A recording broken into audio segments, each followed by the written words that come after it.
More than 50% of the population in the United States have issues with attachment, and that means how it is that they form emotional bonds with other people. And this is so important because it impacts our relationships with our romantic partners, our friends, our colleagues, and of course, our relationship to ourselves and self-esteem.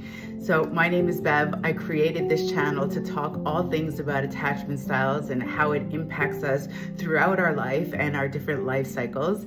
If this is something that is of interest to you, please give us a like, subscribe, and share it with your friends if you think it's worth sharing. Let's dive in.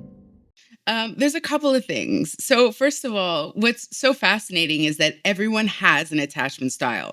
So everyone in the world has an attachment style, which means it's simply a way and a set of patterns and behaviors for how we form emotional bonds with other people. Right. And we have scientifically been able to identify 4 specific styles. Right now, rarely do people fit like right in one little box, but they sort of lean in a direction.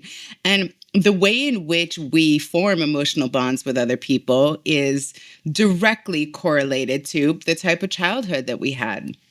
So what we saw, felt, experienced, learned as a child becomes a template for how it is we grow up and interact with the world, right? It becomes our lens. Right.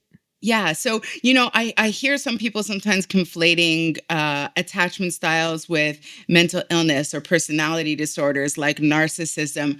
Not the same thing at all. No, Yeah. no, it's certainly not. No. If you have come into contact with a true narcissist diagnosably, you'll know. Oh, you'll know. Yeah. You'll know.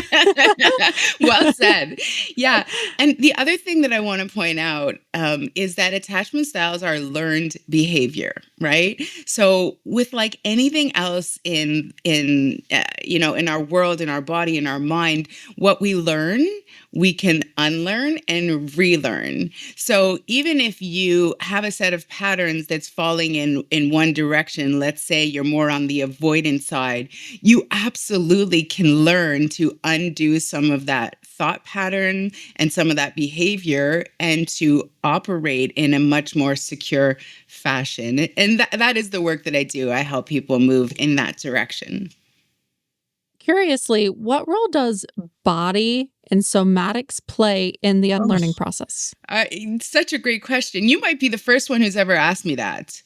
I'm huge on somatics. It's a passion for me. Yeah, it's great. So when we're going to talk about the 2 different broad categories, secure attachment and insecure attachment, there's a whole bunch of subsets of categories in insecure attachment, but what they have in common is that their nervous system is dysregulated, right? And so we see a whole bunch of patterns of behavior that people are trying to use to regulate their nervous system and find a sense of safety.